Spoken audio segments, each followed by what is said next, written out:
ও গিন্নি, বলছি আজকে ওই মাছটা এনেছি, ওই মাছটা দিয়ে ফিশ ফ্রাই করো। আরে তোপসে মাছ এনেছো?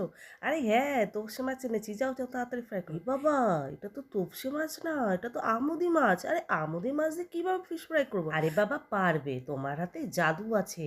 তুমি যেটাই রান্না করো না সেটাই হলো অমৃত। প্রথমে আমুদি মাছগুলো ভালো করে ধুয়ে পরিষ্কার করে নিয়েছি, তারপর ওই আমুদি মাছের মধ্যে দিয়ে দিলাম লবণ, পেঁয়াজ, আদা, রসুন বাটা, ধনেপাতা, কাঁচা লঙ্কা বাটা আর একটু লেবুর রস দিয়ে খুব ভালো করে মাখিয়ে নিলাম। মাখিয়ে 10 মিনিট রেস্ট তারপর একটা পাত্রে নিয়ে নিলাম 1 কাপ বেসন, 2 টেবিল চামচ কর্নফ্লাওয়ার, স্বাদ মতো লবণ, গোলমরিচ গুঁড়ো, লঙ্কার গুঁড়ো, হলুদ গুঁড়ো আর দিয়ে দিলাম খাবার সোডা আর অল্প জল দিয়ে ব্যাটারটা খুব ঘন করে তৈরি করে নিলাম। তারপর ওই ব্যাটারের মধ্যে আমুদি মাছগুলো চুবিয়ে গরম তেলের মধ্যে ছেড়ে আমুদি মাছগুলো কড়া করে ভেজে তুলে নিলাম। ব্যাস তৈরি হয়ে গেল আমুদি মাছের ফিশ ফ্রাই। আচ্ছা, ভিডিওটি ভালো লাগলে একটি লাইক করে যাবেন। অনেকেই ভিডিও দেখেন কিন্তু লাইক করে না, প্লিজ একটা লাইক করে যাবেন।